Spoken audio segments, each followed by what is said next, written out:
வணக்கம். இன்றைய தினம் மார்கழி மாதம் 27ஆம் நாள். ஆண்டாள் நாச்சியார் அருளிச் செய்த திருப்பாவையினுடைய 27வது பாடலை பார்க்க இருக்கிறோம். கூடாரை வெல்லும் சீர்கோவிந்தா உந்தன்னை பாடிப்பறை கொண்டு யாம் பெறும் சம்மானம் நாடு புகழும் பரிசினால் நன்றாக சூடகமே தோள்வளையே தோடே செவிப்பூவே பாடகமே என்றனை பல்கலனும் யாமணிவோம் ஆடை உடுப்போம் அதன் பின்னே பார்ச்சோறு மூட நெய் பெய்து முழங்கை வழிவார கூடியிருந்து குளிர்ந்தேலோர் எம்பாவாய்.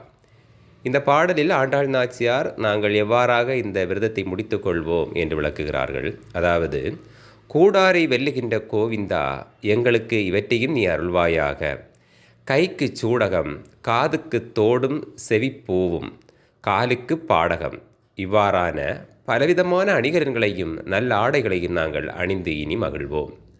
பார்ச்சோறு மூட ஊற்றிய நெய் முழங்கை வழியாக வழியும்படி எல்லோரும் நாங்கள் கூடி உண்டு மகிழ்வோம். உன்னை பாடி அருள் பெற்று விரதத்தை முடித்து கொள்வோம் என்று பாடுகிறார்கள். அடுத்ததாக இன்றைய தினத்திற்கான திருவெம்பாவை பாடல். திருவெம்பாவை மாணிக்கவாசகர் அருள் செய்த திருவெம்பாவை 27வது பாடல்.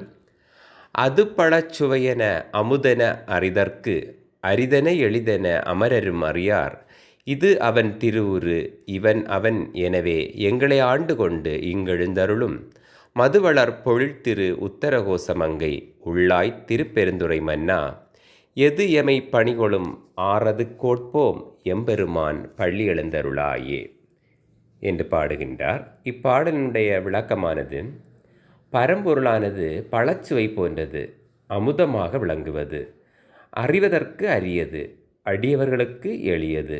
இதுதான் அவனது திருவுருவம், இவன்தான் அவன் என்றெல்லாம் தேவர்களும் வாதிட்டு உண்மையை அறியாத நிலையில் இருக்கின்றனர். ஆனால் எங்களை ஆண்டு கொள்வதற்கு இங்கே கருணை பெருக்கால் நீ எழுந்தருளியுள்ளாய். தேன் சொரியும் மலர்ச்சோலைகள் சூழ்ந்த உத்திரகோசமங்கையில் கோயில் கொண்டவனே, திருப்பெருந்துறை மன்னவனே, எந்த வகையில் உன் பேரருளுக்கு நாங்கள் ஏற்றவர்களாக முடியும்? அதன்படியே நாங்கள் நிற்போம். எம்பெருமானே, நீ பள்ளி எழுந்தருள்வாயாக என்று பாடி இறைவனை பெருமைப்படுத்துகிறார்கள். இத்துடன் இன்றைய தினத்திற்கான திருப்பாவை திருவெம்பாவை பாடல் நிறைவடைந்தது. நாளைய தினம் மற்றொரு பாடலுடன் சந்திப்போம். நன்றி, வணக்கம்.